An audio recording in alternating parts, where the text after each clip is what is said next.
This is a message to the future, a time capsule to the 22nd century from 100 years ago.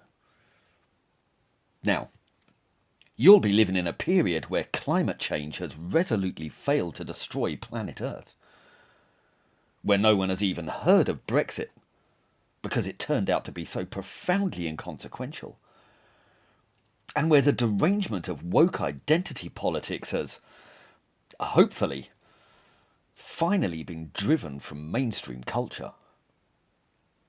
I'm sure you'll have new manias of your own, and you'll still have lots of idiotic socialists, because, boy, are they immune to evidence. But the particular nonsense of your period should differ sharply from ours. So the historians of your age will be attempting to discern whether the early 21st century was really as insane as it seems. So I'd like to reach out to them, to give them a direct link to the past, and to let them know that, yes it was. Because even while living here, those of us who did not succumb to the malady that has taken over our society, regarded as the single most demented period in human history, one that makes the Spanish Inquisition and the Puritan witch hunts of the 17th century appear moderate and balanced in comparison. Now, historians of the future, what I want you to do most of all is to absolutely not excuse the identity politics brigade, because they were simply voicing opinions that were common at the time. And I want you to do this for two main reasons. Firstly, plenty of us told them that their ideas weren't quite the concrete, inviolable facts that they imagined them to be. And they responded with quite extraordinary savagery and arrogance. And secondly, it's because they sure never give a pass to historical figures who preceded them. They had nothing but sneering, judgmental disdain for all who came before them. So if anyone has merited a historical kicking, if any group deserves to be mocked, reviled and derided, it is them. All those bullying tyrants who tried to bludgeon the world into a shape only they find agreeable, who've made life virtually unbearable for everyone else. All these tin-pot fascists who corrupted education, culture, the media, the internet, who prowl shopping centres and pubs ever primed to lecture anyone who dares transgress, who've read 1984 and tutted and rolled their eyes at how awful it was, and who then closed the book, behaved in exactly the same way, and screamed abuse at anyone who's pointed it out. Rest assured, these people will be castigated by history. Like the Red Guards and Salem witch hunters, they'll be viewed as bigots without a coherent idea, who sought to abuse and destroy rivals, who existed only in their fevered imaginations.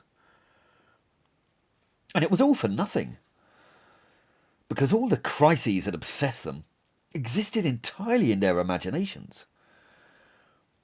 They conjured problems that didn't exist, just so they could parade their own virtue and bully other people, so they could shut down discourse and debate, destroy education, censor culture, enforce propaganda on the masses, crush comedy, divide societies, provoke escalating fights and friction, destroy art, and whitewash history. If any group deserved to have history pass judgment on them, to mock and damn them for their pettiness, their narrow-mindedness, their hypocrisy, their bigotry, their bullying mendacity, then it is surely this lot. I speak to you from the eye of the storm, and I can tell you that these maniacs took a society that had never been better and ripped it apart. They twisted it into a dystopia of condemnation, hatred and division, and then blame their rivals for all the discord and resentment they had caused. They replaced tolerance with intolerance, conciliation with denunciation, freedom with oppression, and fun with strife. And they fucking ruined Doctor Who. These people sought to do nothing but bully and lecture. They believed themselves to hold the key to truth. They were full of caprice and vanity, and they were certain that they were right about everything. But their ideas were nothing but gross distortions, exaggerations, and outright fabrications. They produced nothing but destruction, fear, and hate. And history needs to know that living under their tyranny was far worse than you think. They constructed a carefully built Auschwitz of the mind, and history must condemn them for it.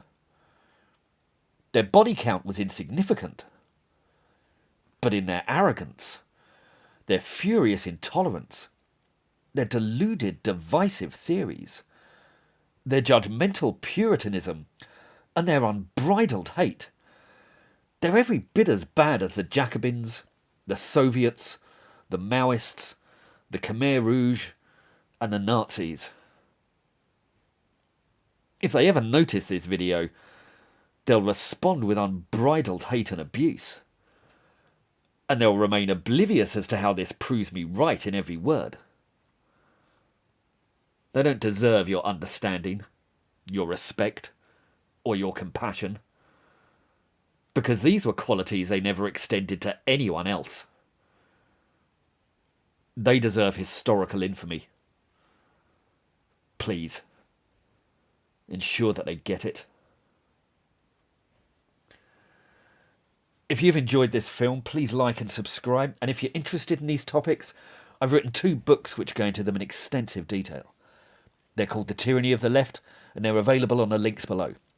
Please feel free to pick them up and let me know what you think. Thank you.